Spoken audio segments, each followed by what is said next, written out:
Assalamualaikum warahmatullahi wabarakatuh. Perkenalkan saya Banu Yadis akan menyampaikan beberapa materi tentang balance sheet dan perhitungan laba rugi, analisis perbandingan dan perhitungan, analisis net working capital atau modal usaha bersih, analisis rasio, dan analisis SWOT.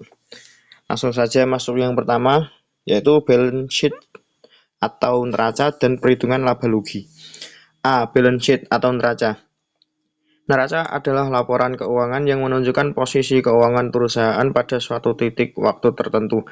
Neraca menggambarkan apa yang dimiliki perusahaan atau aset, apa yang menjadi kewajibannya atau liabilitas, dan beberapa nilai kekayaan bersih pemilik atau ekuitas. Struktur neraca yang pertama ada aset, merupakan sumber daya yang dimiliki perusahaan. Ada dua jenis yaitu aset lancar, dapat digunakan atau dicairkan kurang dari 1 tahun, contohnya kas, piutang, dan persediaan. Lalu ada aset tidak lancar, masa manfaat lebih dari 1 tahun, contoh tanah, bangunan, dan mesin. Yang kedua ada liabilitas atau kewajiban perusahaan untuk membayar pihak lain. Ada dua yaitu kewajiban lancar dan kewajiban jangka panjang. Untuk kewajiban lancar yaitu jatuh tempo kurang dari 1 tahun, contohnya utang dagang.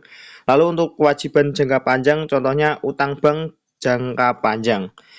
Yang ketiga, ekuitas atau modal, hak kepemilikan pemilik perusahaan, contoh modal disetor dan laba di tanah. Contoh neraca lengkap adalah, contohnya ada PT Sukses Makmur per 31 Desember 2025. A. Aset. Yang pertama, aset lancar, kas sebesar 20 juta, piutang 10 juta, persediaan 15 juta. Total aset lancar adalah 45 juta. Yang kedua, aset tidak lancar, mesin produksi sebesar 30 juta.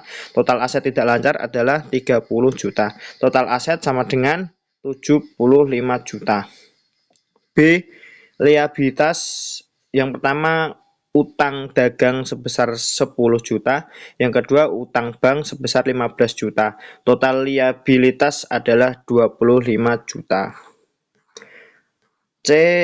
Ekuitas, satu modal pemilik sebesar 40 juta, yang kedua laba ditahan sebesar 10 juta. Total ekuitas sama dengan 50 juta. Jadi total liabilitas plus ekuitas sama dengan 75 juta. B. Perhitungan laba rugi atau income statement, menjelaskan hasil operasional perusahaan selama satu periode, misalnya 1 bulan atau 1 tahun. Komponen utamanya ada satu, pendapatan, yaitu uang yang diterima dari penjualan. Yang kedua, HPP, harga pokok penjualan, biaya langsung produksi. Yang ketiga, laba kotor atau penjualan HPP. Biaya operasional, gaji, listrik, transportasi. Yang kelima ada laba operasional. Yang keenam ada biaya lain-lain atau pajak. Lalu yang ketujuh laba bersih.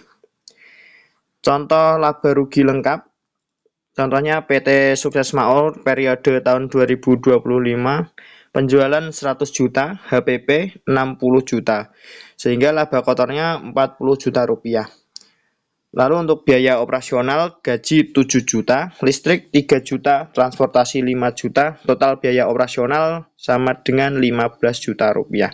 Laba bersih sama dengan 40 juta rupiah dikurangi 15 juta rupiah sama dengan 25 juta rupiah.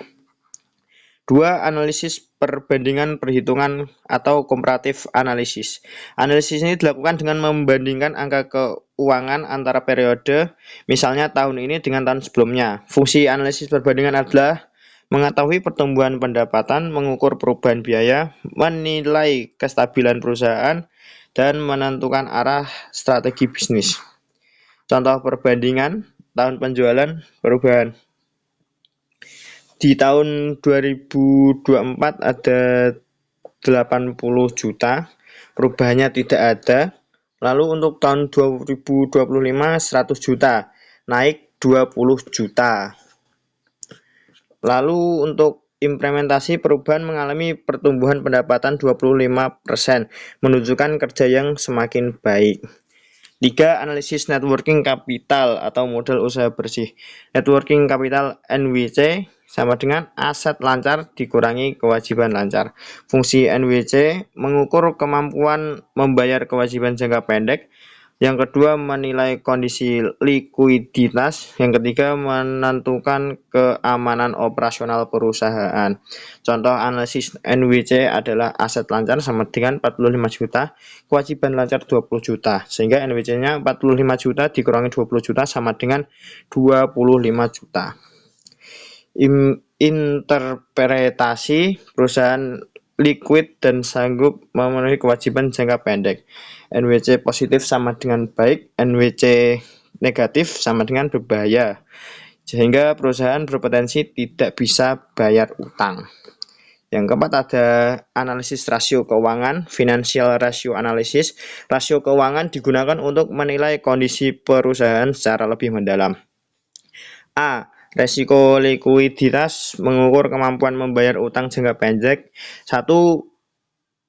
Current ratio sama dengan aset lancar dibagi utang lancar. Contoh 45 dibagi 20 sama dengan 2,25. Sangat baik karena lebih dari 1,5.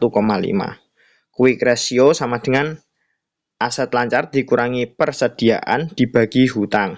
Contohnya 45 dikurangi 15 dibagi 20 sama dengan 30 dibagi 20 sama dengan 1,5. B. Rasio profitabilitas menilai kemampuan perusahaan menghasilkan laba. 1. Net profit margin sama dengan laba bersih dibagi penjualan. Contoh 25 dibagi 100 sama dengan 25%. Yang kedua ROA, return on asset, sama dengan laba bersih dibagi total aset. Contohnya 25 dibagi 75 sama dengan 33%. C. Rasio solvabilitas menilai kemampuan membayar utang jangka panjang. 1. Debt to equity ratio atau DER sama dengan total utang dibagi ekuitas. Contohnya 25 dibagi 50 sama dengan 0,5. Itu aman karena masih di bawah 1. 5. Analisis SWOT. Analisis SWOT digunakan untuk menganalisis kondisi internal strength and weakness dan external opportunity and threat. A. Strength atau kekuatan. Faktor yang membuat perusahaan unggul, contohnya teknologi modern, kualitas produk terjamin, tenaga kerja terampil, jaringan pelanggan kuat. B. Weakness atau kelemahan, faktor internal yang menghambat, contohnya model operasional terbatas, mesin produksi terbatas, SDM kurang pada bagian manajemen. Lalu yang ketiga ada opportunity atau peluang. Kondisi eksternal yang menguntungkan, contoh pasar pakan ternak meningkat, permintaan produk unggas bertambah, dukungan pemerintah sektor peternakan. D. Ada threat atau ancaman, resiko dari luar perusahaan, contohnya harga bahan baku jagung dedak naik, persaingan antar pabrik pakan meningkat, perubahan regulasi pemerintah. Terima kasih.